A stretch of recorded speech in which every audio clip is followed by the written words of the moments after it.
Hey scrappers, Tom here from RRCarbide.com. Today I want to show you why carbide is magnetic, why it's not as magnetic as other items, and what to look for when you go to sort and separate your carbide.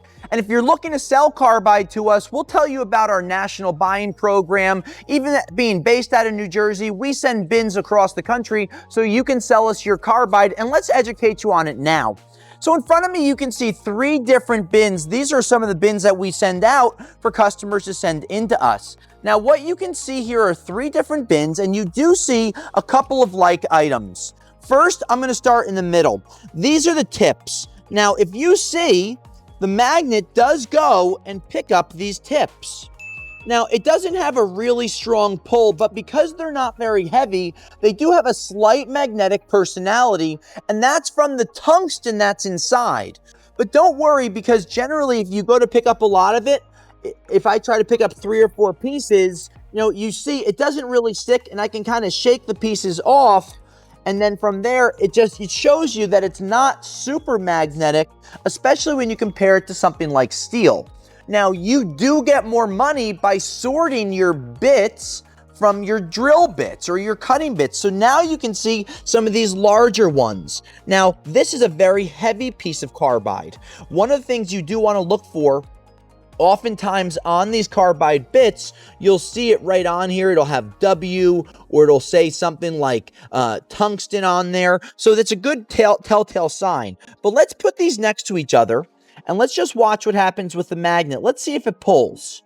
It does pull. Now, if this was really heavy and if it was high-speed steel, as we'll show you in a second, this would be able to pull this piece up. But you don't see it having the ability. Even if I take a smaller carbide piece, right, and I try to get this one up, it does, but I can shake it off pretty easy. So if you're confused, if you have carbide, kind of use this magnet test. It does stick, but with a flick of a wrist, you can get it off. Now, let's look at an item that will confuse you, and that's why we're going over it with the magnet, and that's high-speed steel.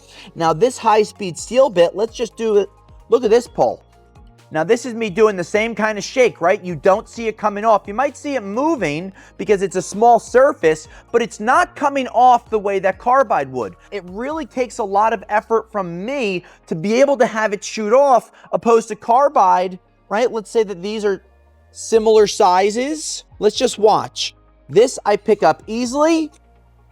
This I can't pick up easily. But you see it's not having that super... Look, the magnet's kind of struggling to stay on. If I put it on this side and try to let it hold, it comes right off. Now, if you're looking to sell your carbide and you separate your drill bits versus your tips, we buy those. And as a New Jersey-based company buying scrap carbide nationwide, if you have 10 pounds or more, we're going to give you a free shipping label. If you have 50 pounds or more, we're going to send you a bin and instructions for you to be able to go and ship your carbide. So if you're looking to ship your carbide, send us an email. We'll send you a label. We'll send you a bin.